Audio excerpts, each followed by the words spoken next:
What's up, guys? Welcome back to the Canadian Real Estate Channel. It's Mitch Cleary here. I got my colleague Shaun Pearce with Century 21 and the KamarCleary Team.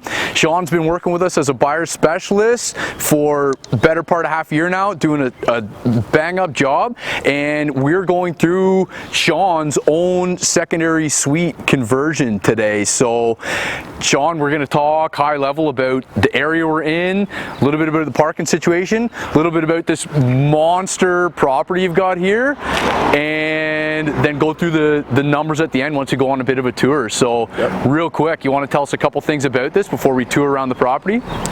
Sure, yeah, thanks for the intro, Mitch. Yeah, welcome. We're here on Park Street in Peterborough, Ontario. This is a 2.5-story brick structure purchased in fall of 2021. When I purchased it, we had 4 bedrooms, 2 bathrooms, and you know, pretty much a condition on the property that needed a full aesthetic renovation. As Mitch mentioned, the end game here is to put a secondary suite in the basement, you know, basically put 2 units into the house, and you know, it's going to be a buy rent hold over probably about a 5-year period. So we're really excited about the project. Come on inside and have a look.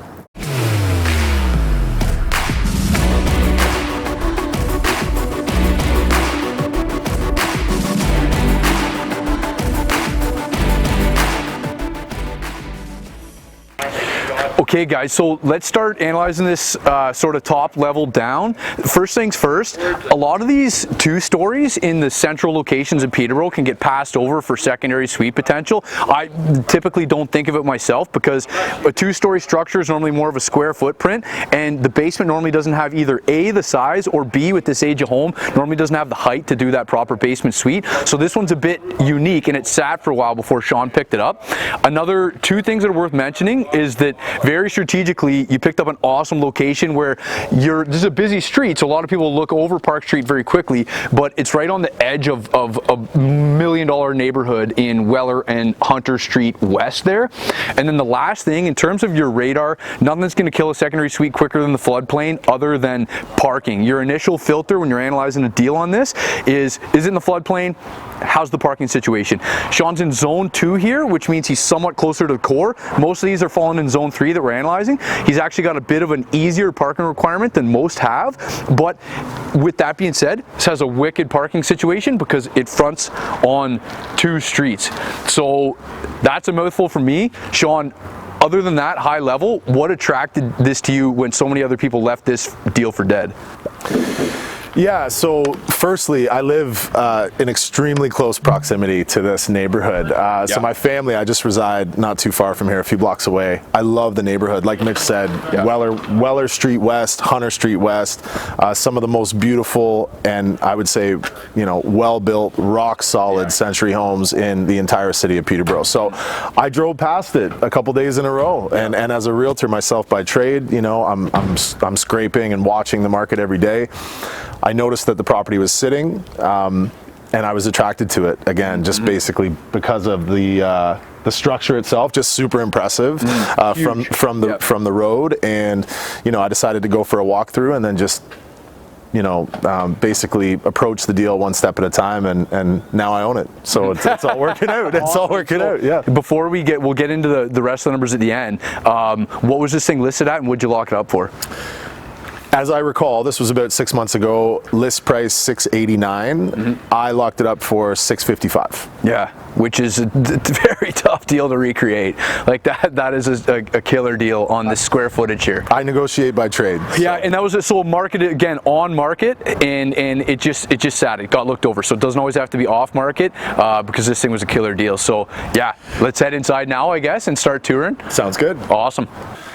Okay, Shaun, so we're up on this is the 3rd story. This is a half story, but you said that this is almost considered a 3-story. Really interesting. Yeah, when we insured the property, the insurance company recognized it as a 3-story property. So massive property. Yep. We're in the 3rd story, as you mentioned. And you guys are going all out. Like you're right down to the new floors, fully like plumbing, wiring. This is a massive. The scope of the renovation here is huge. So you want to walk us through a bit like how much the scope of the work overall before we head downstairs? Yeah, like you mentioned, we're kind of in the half story or the third story. We're in the process of turning this loft into a fourth bedroom above grade and adding a laundry and an additional 2-piece bath. Will this be the only laundry, or is there going to be another laundry in the building? There will be a second laundry in the basement second suite. Okay, so this is the upper unit's laundry is up here. This will be laundry dedicated to the upper unit. Yeah, not thought out by, that was a male thought out. Hey, laundry up in the attic. Yeah, and like you mentioned, like this job is bigger than some of the other projects that I've worked on. So at the moment, currently here in Peterborough, within 30 minutes of town, I would say I've got 3 projects on the go. This one being a very large second suite conversion with multiple 6-figure rental budget, I would say. I've got a duplex that I also own in the south end that we're just in the process of dealing with tenants and renos on, and then just picked up a short-term rental Airbnb just on the south side of Clear Lake that we're really happy about, just closed on last week. So maybe we'll tour those in the future, but for today it's the second suite conversion project. Totally. And so before we go look at everything else you're doing here, you want to give us the rough rental budget on this one, because it's higher than most. I think average secondary suite budgets, we're hearing people coming in like very, very low side, like 70K, more average about 100, but you guys are talking. Yeah, I'd say the median would probably be about 200 grand. But for you guys on this one? Yeah, I think so. Yeah, there's like, again, we got 3 stories above grade. I'm looking at probably 80 to 100K above grade, and then very likely, maybe 90 to 110K in the basement for the second suite. Timeline from start to finish, hopeful? As soon as possible. Yeah. But, realistically, I think we're going to have the above grade renovation done first, probably in the next 60 days, I would say. How long would that have been start to finish for you? About 3.5, 4 months. Okay. For the above grade reno. And then, again, we're in the process of roughing in the second suite in the basement, so that would probably take us another, I'd say, 60 days on top of that. So, start to finish from acquisition to having everything legal and legit, probably 6 to 7 months. Okay. Any problem getting trades? Any bottlenecks there on the way through so far? Yes. Often. But we're all busy. Like I'm a realtor by trade. I'm an investor by trade. I'm a family man. I'm busy. I can totally empathize with trades being overstretched. In the end, it's all just a people business, and finding good people is just part of the job. Totally. So, but we got the connections in the area. It is, everybody's facing the lag times. Everybody's overly busy. So it's one of those things. We can't guarantee the same turnaround times on projects you could have, sort of pre-pandemic, but still getting it done. And I would say that's a pretty reasonable timeline. So I think it's a really reasonable timeline. And just to wrap up that thought on working with people, like as investors and as realtors operating here in the Peterborough area, like we get compensated directly relative to the size and amount of problems that we solve. So this is all just part of it. You got to be ready to go and get on the phones, make connections, make things happen. Totally. Well, let's check out the downstairs here, or the second level anyhow. Awesome. Okay, so you have got 3 bedrooms on this level here. We got, that's the bathroom, right? Bathroom, bedroom. Is that 3, 4? I'd almost call it 3.5. It's kind of this is an odd little office space kind of thing, which is kind of cool. We're not going to be keeping the wallpaper, but it is a room that we can easily utilize in some way for the future tenants. So again, just a massive building, but I would call it 3 beds, 2 baths on the second floor. Okay, and let's check out this room here, because we got, talking about decisions, like strategic decisions. Obviously, this baseboard is all old, solid wood. You're keeping this. You guys have made the decision to keep the sort of plaster molding framed squares, right? We believe we're going to keep it. Yeah, we're going to see if we can make it a cool feature, just to try to maintain some of the original character of the building. Again, this building would be 100 years old.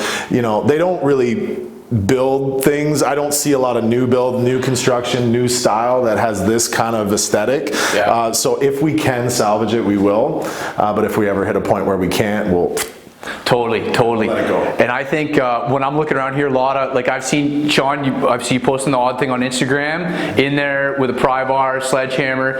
You're in the suit today, not very dirty. This is a little dirty in here. I was like, let's talk sweat equity. On this one, you're not really, you're more of a point man on this one.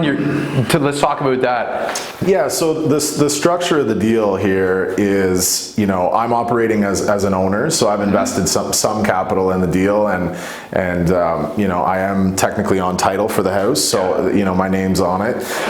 But in order to put this deal together, like I kind of already alluded to, you know, keeping an open mind and being open to bringing on a capital partner, or being open to tapping into, you know, OPM as people call it, other people's money, like it really opens up a world for investors like myself and others. So I've got a little bit of capital into this deal, but I've got a really close professional colleague of mine who's come in on the deal. He's funding all the renos. He's the kind of guy I love to work with, and we're having fun with it. So, I mean, you know, some days on a Saturday morning, if I need to get... When it's not structured, where it's contingent on you putting that in, nobody's counting on it. If you feel like getting in the mix or somebody's behind, you can pick up the slack, but that's not as part of this structure. No, and I think if I was part of that structure, it would slow the job down, because that's not my trade. He's too busy selling properties with us, eh?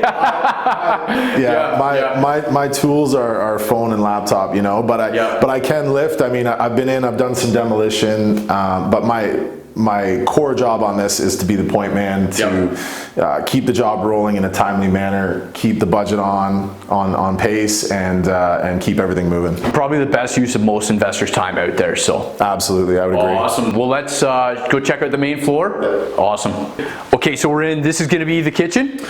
It's going to be, and it was a kitchen when we bought it. There was a wall right here that we've taken out, turning it into more of an open concept kind of kitchen dining area. So totally. So that being said, you're ripping, like, you got it down to the studs all over. We can see the lath and plaster. I can see just visually that one wall, like, somewhere in there, there's been some settlement over the years. How old is this place? 120?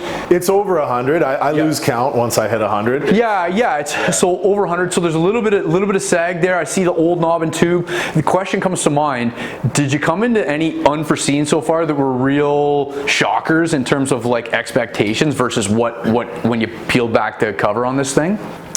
Yeah, it's a really good question, and like, especially when you're looking at homes of this age, I think there can be a large range for kind of plus minus, right? Like, on the plus side, the thing's rock solid. It's a big brick structure. I loved it immediately when I walked into it.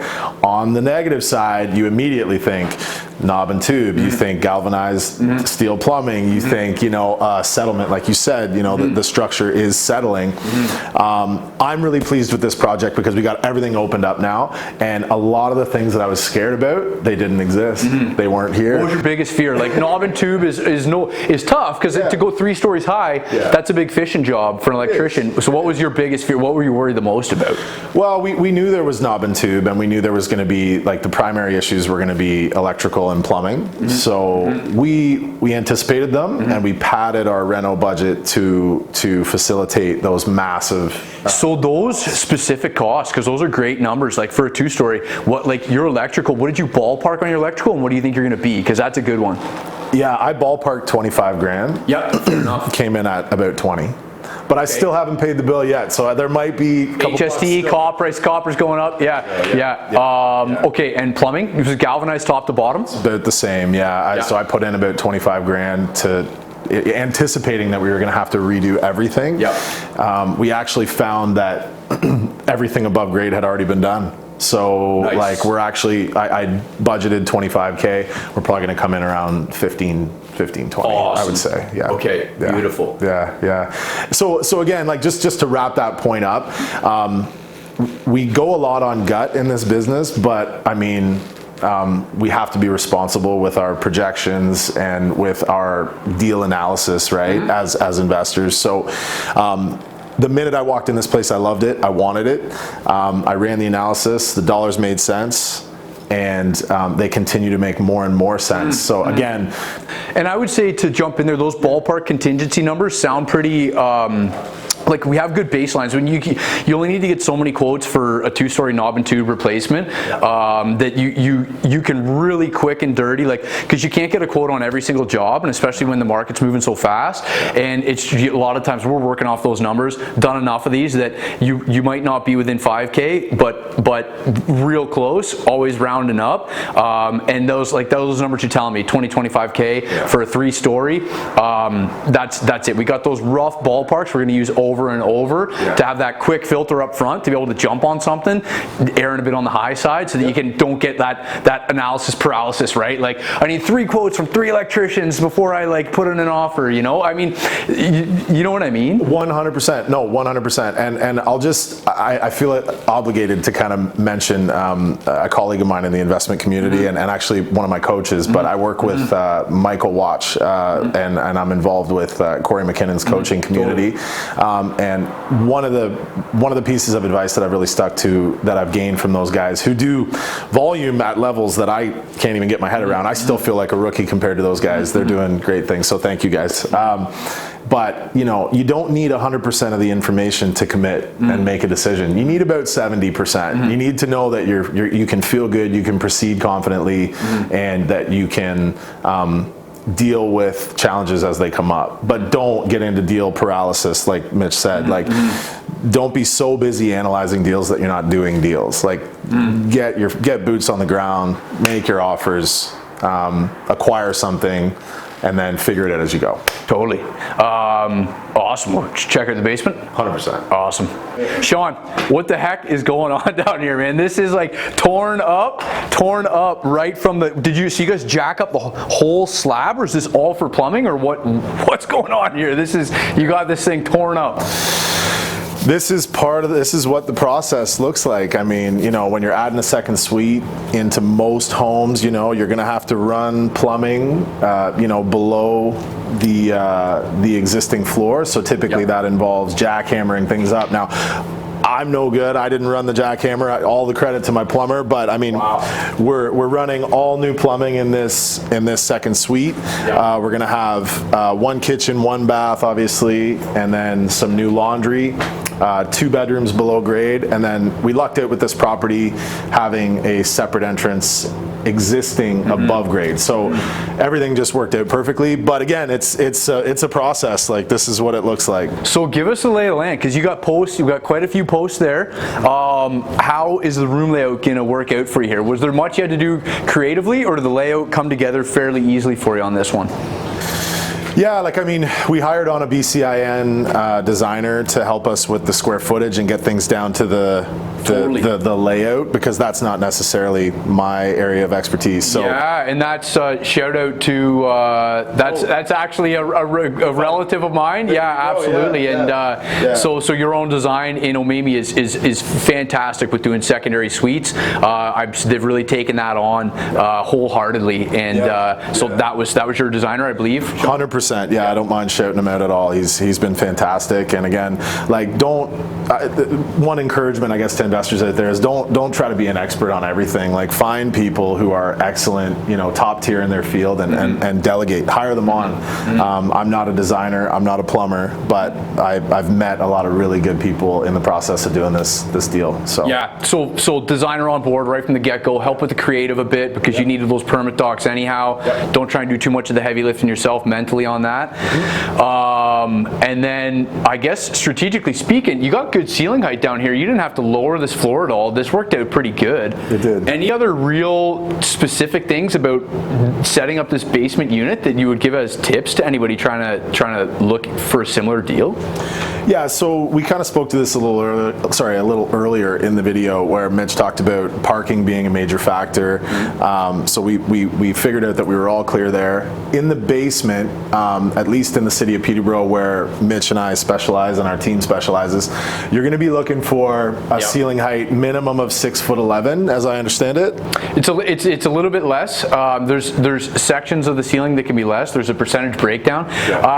It's been I had to look at one probably 2 months back. I don't want to quote the exact number. I think it's a little bit less than 6'11". I think it's closer to 6'8". But that being said, the rules can change all the time. So you want to be up to date with the most current regulations, and going through, analyzing. That's one thing we're going to look at every time, is if that basement height meets the criteria. Current regulations are always on the City of Peterborough website.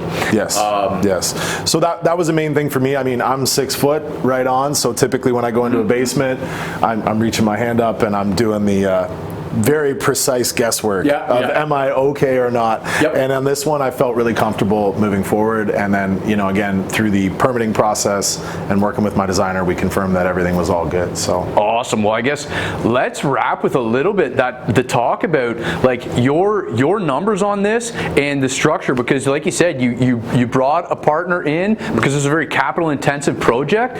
Maybe just round us back with like the sort of you know, start to finish on the numbers, what you're going to hope to get for rent out of this, the ARV, and anything you care to hit on with like potential cash flow numbers on this one.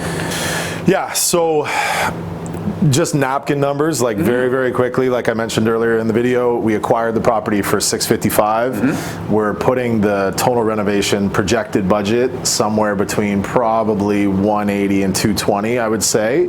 So, you know, that puts us into the mid 800s. We would put the ARV in the low 7 figures. But I'm optimistic that with the backwinds we're catching in the market, it could be quickly approaching, like, you know, possibly 1.1, 1.2 in that range. So the ARV is really strong. It'd be pretty tough for me to mess this one up. I'm going to do my best not to. But that comes from just taking care of the job one day at a time. Totally.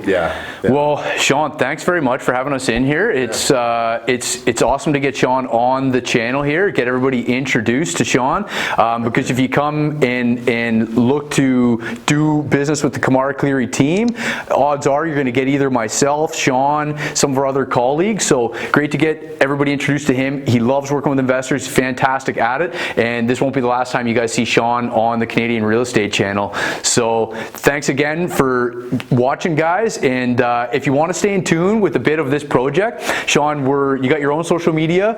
I do, so hit us with the Insta handle. So it's Shaun Pearce _real estate.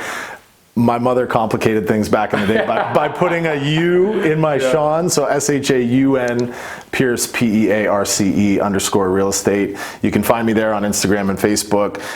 You can find Mitch. Well, you can go ahead and pitch your own. Totally, we're all over it. At Mitch Cleary Real Estate, at Mitch Cleary PTBO on YouTube and Twitter, and the KamarCleary team, the KamarCleary PTBO on Instagram is where you're going to catch me, Shaun, Tamer, all the girls, everybody doing our thing. You just go to KamarCleary PTBO on Instagram, and you're sort of going to catch all of us there, what's coming and going. So thanks so much for having us again, guys. Thanks for everybody who stuck it out, and hope you guys got some great value out of this.